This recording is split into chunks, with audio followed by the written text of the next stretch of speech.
After giving birth to an unhealthy child, I developed depression. Nathan hired an expensive female psychologist to help me get better. Later on, my emotions did improve, but I always felt my memory was getting worse. One day, I secretly hid the medication Sophia gave me. Afternoon, I accidentally saw Nathan and Sophia being intimate at my room's door. They were so close it was hard to separate them.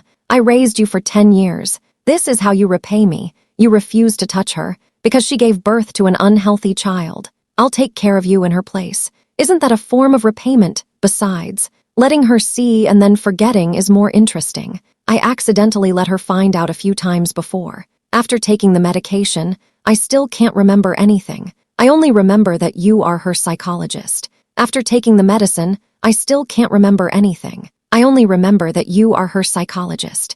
Nathan's voice came from the doorway. Clothes are messily thrown at the foot of my bed. Those sounds made my closed eyes tremble. I clenched my fists and stuffed them under the blanket. Enduring it, I didn't expose her on the spot. Sophia's voice grew louder. I awkwardly turned over. Suddenly, the woman's sharp scream was muffled by a hand. Nathan alertly looked towards the bed. He cautiously called my name. No one answered. Sophia reached out and wrapped her arms around his neck. She whispered, "You forgot.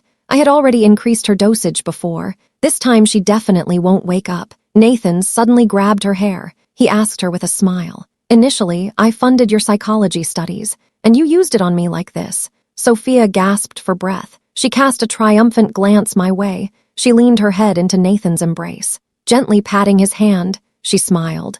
If it weren't for her pretense as a psychologist, how could she move in so readily? I slowly tucked my head under the blanket. I didn't want anyone to notice my abnormal behavior. Ever since I developed postpartum depression, Nathan said he would get the best psychologist to treat me. I see. It turns out this illness came to bed with me. The next morning, Nathan tried to kiss my forehead as usual. I turned away to avoid it. I rubbed my eyes. Looking at the wrinkled sheets at the foot of the bed, I asked him with a puzzled expression. Last night while sleeping, I felt like it was particularly noisy for some reason. Did you hear it? Nathan suddenly froze in front of the wardrobe. He quickly hid the awkwardness on his face. He worked overtime at the company last night. He didn't come back at all, so he wouldn't know what noise there was. As he spoke, he casually threw his coat on the messiest spot at the foot of the bed. I lowered my head. I didn't say anything. I avoided Nathan's attempt to touch my hand. He pulled me back to the bedroom door. Her face clearly showed impatience.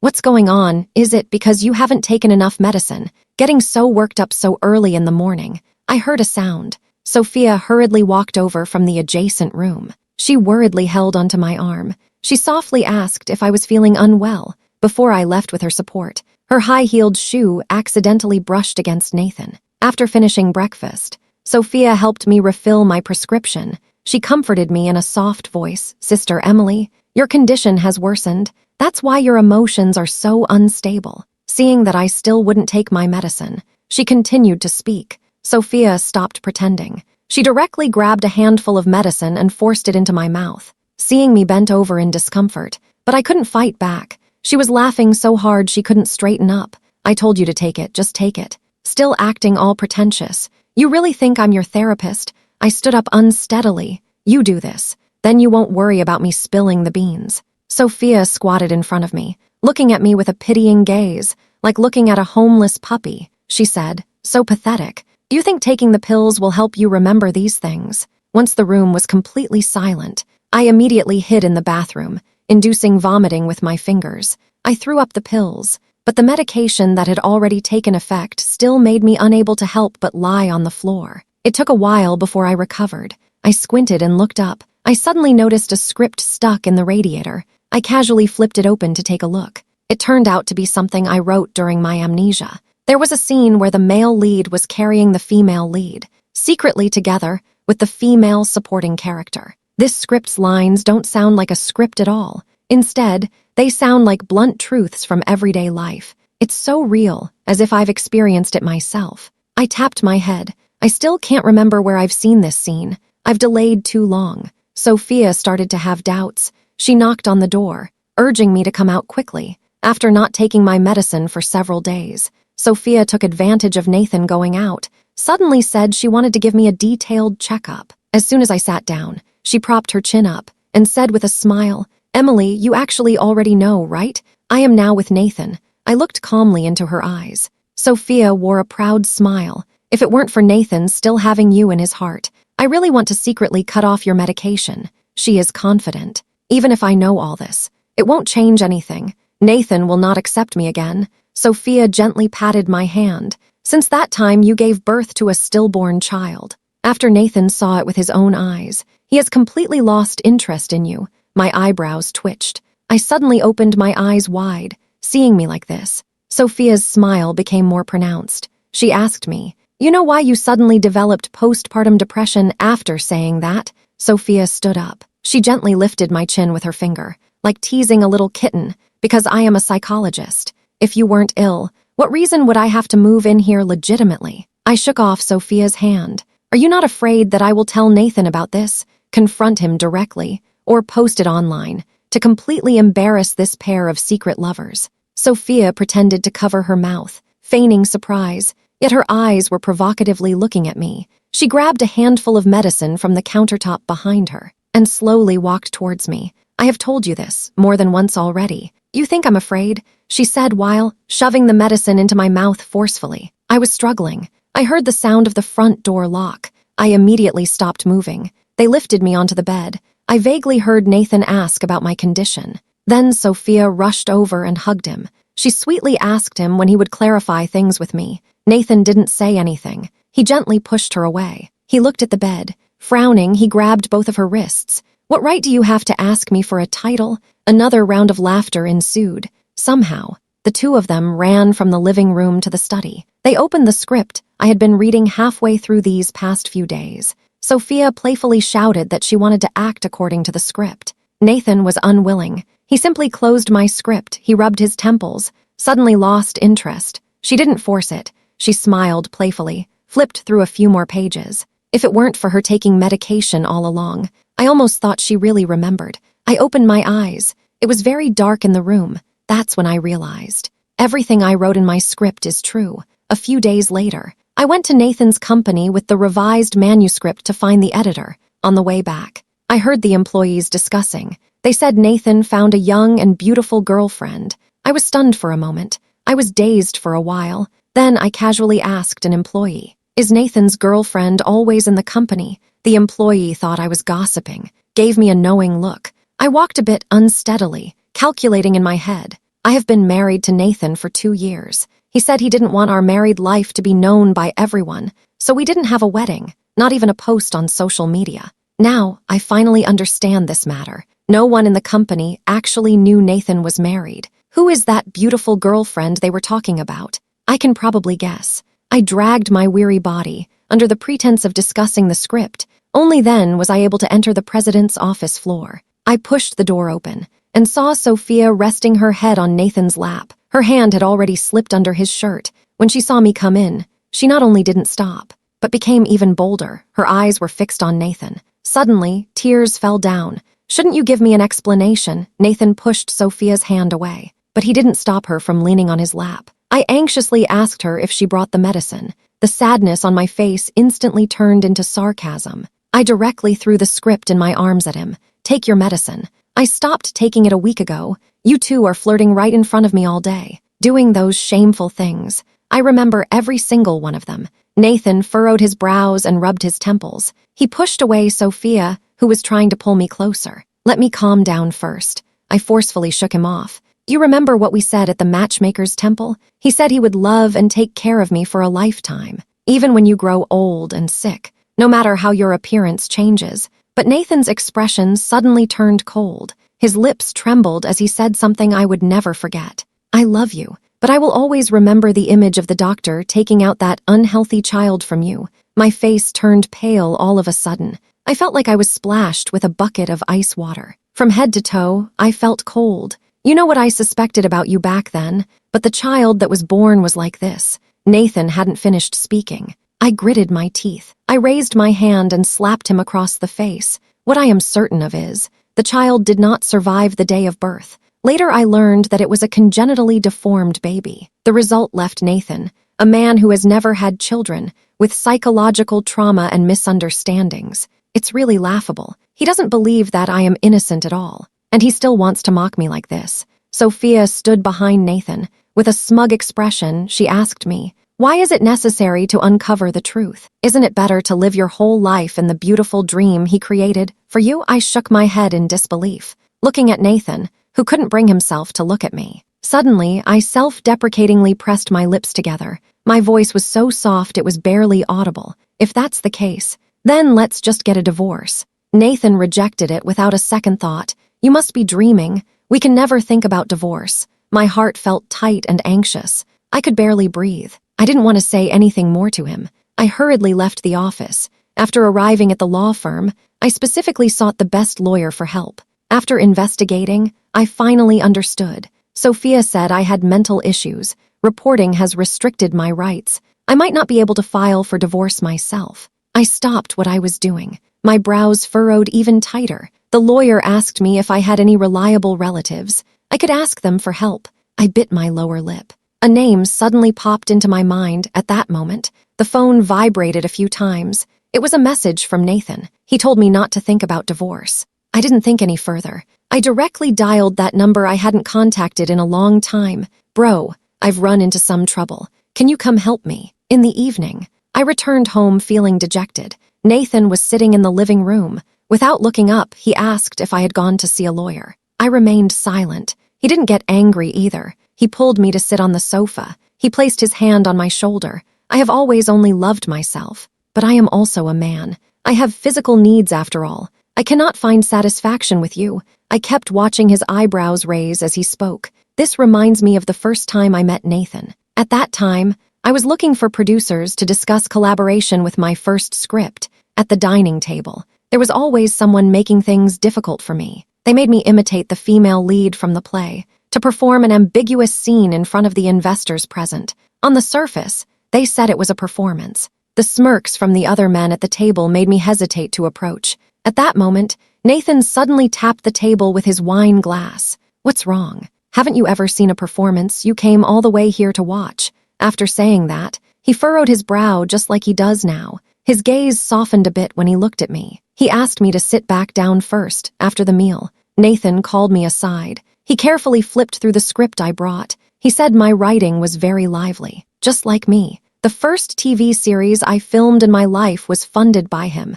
Nathan has been helping me ever since, until I finally found my footing. No need to force myself to perform at dinner parties. Then he suddenly proposed to me. At that moment, Nathan held my hand. He said he understood after meeting me. The love before marriage doesn't fade just because we live together. He doesn't have to get married, but my presence must be in his life. Right now, Nathan, however, told me he also has things he must do, even if it's with Sophia. He doesn't even care about my health. Time and again, he makes me take medication that harms my kidneys. I leaned weakly against his shoulder. I bit down hard on his shoulder. Tears kept streaming down. I must get a divorce, and I want those who deceived me to get the punishment they deserve. Early the next morning, my brother Ethan came to the city where I lived. We are a blended family. He is my half-brother. He has never liked me as his sister. As soon as we met, he mocked me coldly, waiting for him to vent. He secretly took me to the hospital for a mental test again. When I came out,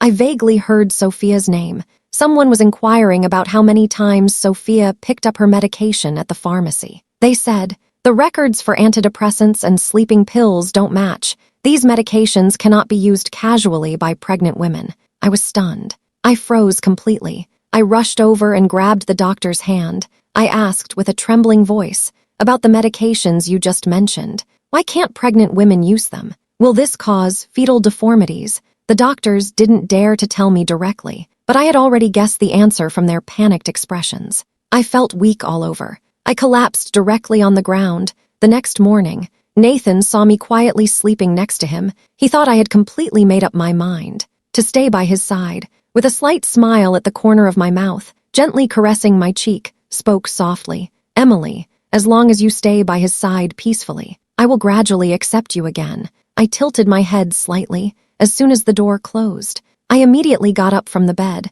I rummaged through the house for the old scripts I had hidden away. Suddenly, someone knocked on the door. Ethan waved the hospital admissions slip at me. "All the medication records and examination reports from my hospitalization during this year of pregnancy are in here." Ethan held the script with one hand. With the other hand, he gently tapped my forehead with the paper. You were so carefree when you ran away from home back then. How did you end up like this now? You even have to sneak away to get a divorce. I pushed his hand away. Staring at him, I asked, if it weren't for you always teasing me when we were young, you scared me away. How could I be scared to the point of not daring to go home for so long? After hearing this, Ethan pinched my nose and said I was ungrateful. We joked all the way to the garage. I looked up and saw Nathan's gloomy expression. His face appeared elusive under the flickering lights of the underground garage. It was hard to tell what he was thinking. He was holding the mango cake I casually mentioned last night. He asked, "Where are you guys going?" I asked my brother to take the stuff to the car first, taking a few steps towards Nathan. I've exhausted all my patience waiting for him these past few years. I stared into his eyes and said slowly and seriously, "Nathan, I don't love you anymore. Let's get a divorce." Rather than being trapped in a marriage in the future, becoming a resentful couple that fights every day, it's better to separate now. He suddenly grabbed my shoulders. The cake in his hand fell to the ground. "Didn't you consult a lawyer? You should understand. You'll never leave me in this lifetime." I let Nathan shake my body. Only disappointment remains in my eyes. It seems so. Sophia reported that I have a mental illness. He was also involved. Nathan has no reaction to me. I want to be held in his arms, he asked. "Why did you secretly meet Ethan? Why did you run away with Ethan?" I just couldn't help it. I lifted my leg and kicked his knee. I pushed him away forcefully. He is my biological brother. Nathan still looks skeptical. He shakes his head to himself. Impossible. When you just left, you clearly told me in person. It was Ethan who did something really terrible to you. That's why you had to leave home. I'm quite speechless. I clearly said that Ethan loves to tease me. He's doing well. Who knows where his thoughts wandered off to? Ethan suddenly rushed out of the car. He grabbed Nathan and pulled my hand. I quickly hid behind Ethan. Nathan is furious. You used to desperately want to leave Ethan. Why are you willing to go back now? Who are you trying to fool? He never listens to others' explanations. He confidently believes that only he understands everything. It's always him who is right. I stomped hard on his expensive leather shoes with my heel. I heard him cry out in pain. I was completely unfazed. I stepped over the smashed cake on the floor. I left him a reminder to collect the divorce agreement and left with Ethan. That night, I pulled out all the scripts I wrote while on medication. I finally pieced together everything I vaguely noted after taking the medicine Sophia gave me, the mixed voices of men and women, and Sophia, who deliberately tried to provoke me with her special relationship with Nathan when I was awake. I organized all the scripts into a folder, deliberately using her special relationship with Nathan to irritate me. I organized the script into a folder, just turned off the computer. Ethan walked in holding a cup of juice. He placed the phone in front of me. He pointed at the message on the screen. I found out that Sophia's psychologist certification is fake. In fact, she only worked at the hospital for a month. She created a resume to make it look good. Later, Nathan took her back home to specifically take care of my condition.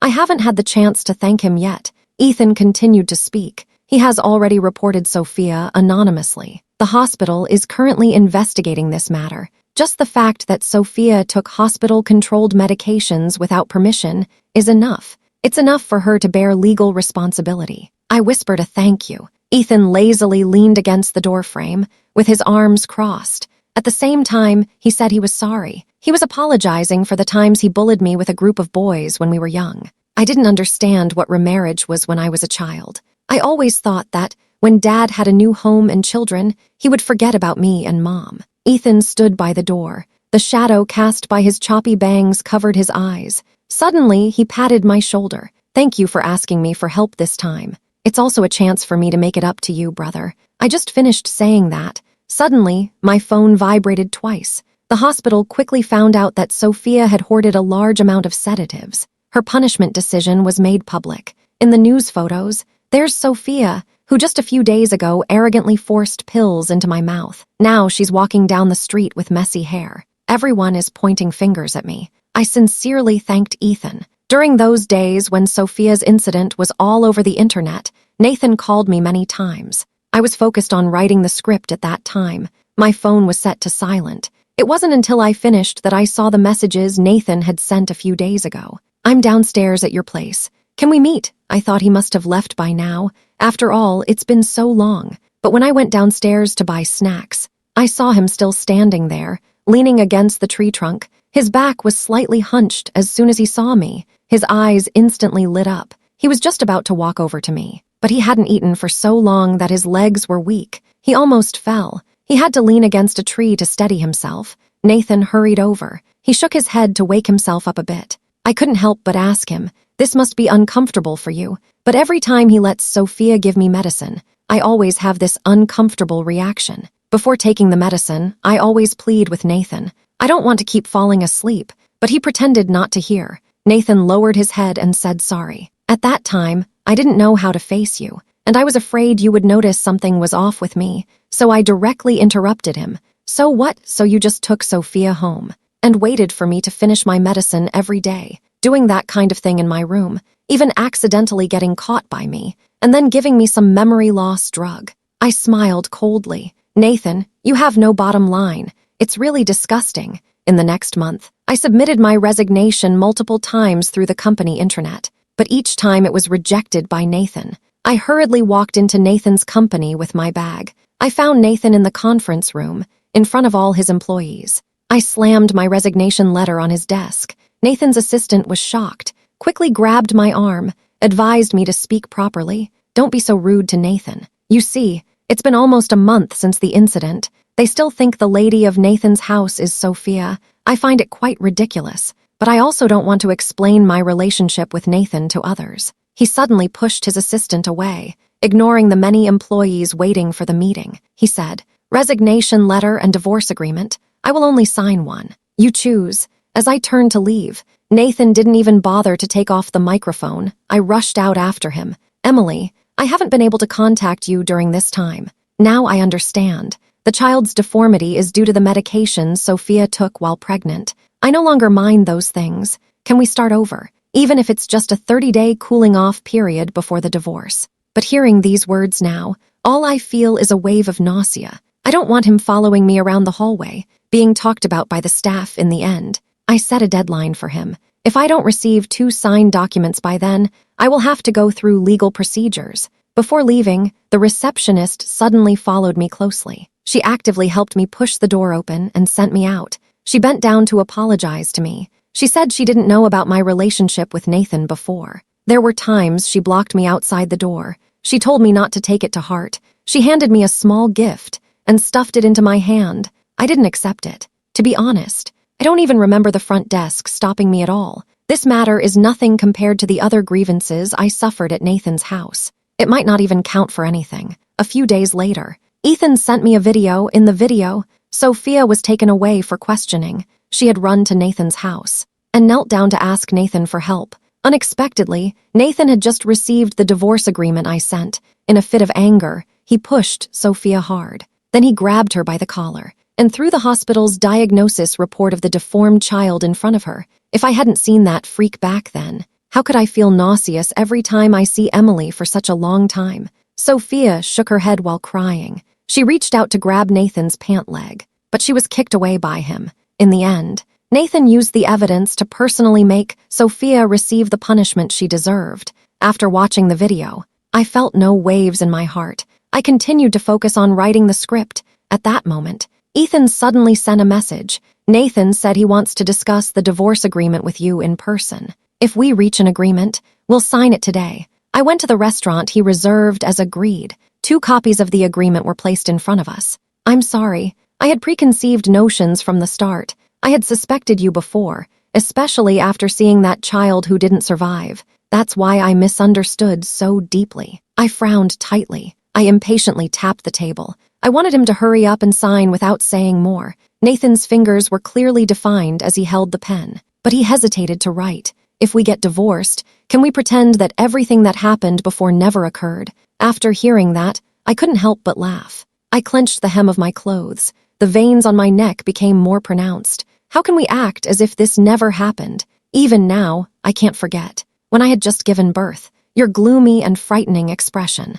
I lay on the operating table, bleeding profusely. Yet you turned away, clutching your stomach, and left in the end. He just saw the process of me giving birth. Surprisingly, he used being startled as an excuse. He controlled my life and memories for a whole year. Before leaving the restaurant, Nathan threw the pen aside. He slumped in the chair. He kept hitting his head with his fists. He lowered his voice. He asked me in frustration, "How can I make you forgive me?" I let out a cold laugh. "Nathan, since the day I found out you and Sophia were messing around in my room, I could never forgive you. Maybe if I had signed the divorce agreement earlier, I wouldn't have grown to hate him more." After the cooling-off period, Nathan and I completed the formalities at the Civil Affairs Bureau. We left one after the other. Ethan was leaning against the car waiting for me, ready to take me home. At that moment, Nathan grabbed my arm. He whispered to me, so that Ethan wouldn't hear, "If you still can't let go of things at home in the future, you can come back to find me anytime. This will always be your warm support." I curl my lips into a mocking smile. Is it just a harbor that brings trouble? I don't need it. The conflict with my family isn't beyond repair. Not long after the divorce, I made a short drama based on Nathan and Sophia's story. It's free for everyone to watch. Although I didn't use their real names, many people still recognize them from the medical accident plot in the drama. Everyone saw my experiences in the short drama. It made me so angry I felt dizzy. Such a husband actually exists. How could they let Sophia prescribe medication recklessly and casually erase memories? There's more than that. Later in the plot, the female lead discovers she isn't ill at all, yet she's written as having a mental illness, because the medical accident involved is serious and related to mental health issues. More and more people are paying attention to this matter. Everyone started investigating whether Nathan had tampered with the accident. It was raining that night. Nathan was completely soaked. His hair was a mess. He looked like he had just come out of the water. He asked me if I really hoped he would disappear forever. I said yes. Every time I see him, I think of being forced to take medication. Back then, I was in a daze all day. I felt dizzy and confused. I couldn't remember anything. Life was really unbearable. I never want to experience that nightmare again. Nathan's face was frighteningly pale in the night. He just watched me leave. He punched a tree. The next day, I heard Nathan turned himself in. He admitted that he had someone forge Sophia's fake certificate. He deliberately said I had mental issues. He was the one pulling the strings behind the scenes. He used the excuse that I had an affair during our marriage, using divorce as a reason. He transferred all his assets to me, including his shares in Nathan's company. I immediately donated all of these things to a women's charity organization. Later, Ethan suddenly asked me, "Do you want to go home and take a look? It's been 5 years. This is the first time someone has asked me if I want to go home." I remember every time Ethan deliberately made me cry. My mom would hold both my brother and me in her arms. Brother and sister are family. No matter how much we argue, we won't be separated. I felt a lump in my throat. I couldn't help but nod. The year I ran away from home, it was the age when I felt my wings had grown strong. At that time, Ethan somehow found my diary. It was filled with Nathan's name, and the secrets I dared not say out loud. I hurried over to try to snatch the notebook back. Ethan deliberately held the diary up high, watching me jump up but still unable to reach it. He even read it out loud. Today he shielded me from alcohol at the dinner. He praised me for writing a good script. He even wants me to work at his company. He can't stop laughing. He says that at my age, I shouldn't be playing at secret crushes like a little girl in a TV drama. I was so angry. I picked up a thick book and smashed it on his face. The scar that book left on his brow can still be seen to this day. Later, the whole family went to take care of Ethan. They left me to reflect at home by myself. I felt really upset inside. When I was a child, Ethan was a few years older than me. He always brought a gang to block me at the school gate. They would rob me of my money and lunch. I told my parents several times. They never cared. Later, Nathan messaged me. He wanted me to work in another province. I impulsively ran away from home. I didn't come back for a whole 5 years. As soon as I stepped through the door, my mom was in tears. She hugged me tightly. It seemed like they guessed I had a hard time outside, but they didn't ask anything. They just busied themselves making a feast. He even specially sent Ethan away. "Mom and Dad want to say sorry to you. I didn't know that Ethan bullied you first. We were always afraid that caring too much for you would cause us to neglect Ethan. I didn't expect that." I smiled. I waved at Ethan, who was standing at the door. It was only on the day of Nathan's trial that I left home. Nathan admitted to all the charges. He only made one request. He wanted to say a few words to me before going in. The members at Nathan's top level are all people I trust. They have connections in various fields. If there's ever something difficult in the future, just go to them for help. I didn't respond to that. I smiled and asked him back, "You still think I'm that easy-to-bully little girl from 5 years ago?" Nathan also smiled lightly. When someone reminded us that time was almost up, the last thing he said to me was, "He really loved me. He really loved me. And he has already arranged a path for me to live a carefree life without hardship." I picked up my bag and stood up. "Nathan, you always treat me with an air of superiority, but now I no longer look up to you. What does his love even mean? Is the path he chose really the one I want to take?" I smiled faintly and turned to leave. 3 years later, I stood on the podium, becoming the youngest recipient of the highest award for screenwriting. The host deliberately put me on the spot. "Miss Emily, everyone says that pain can inspire creativity. You've been able to produce so many great works recently. Is it because of your past experiences?" The audience began to murmur. I calmly picked up the microphone. "These experiences have shaped who I am today and will naturally reflect in my works. But suffering should not be flaunted as a badge of honor. My creations shouldn't just revolve around those people and events." Amidst the applause, I raised the trophy and waved to my parents and Ethan in the audience. I thought to myself, this is my life.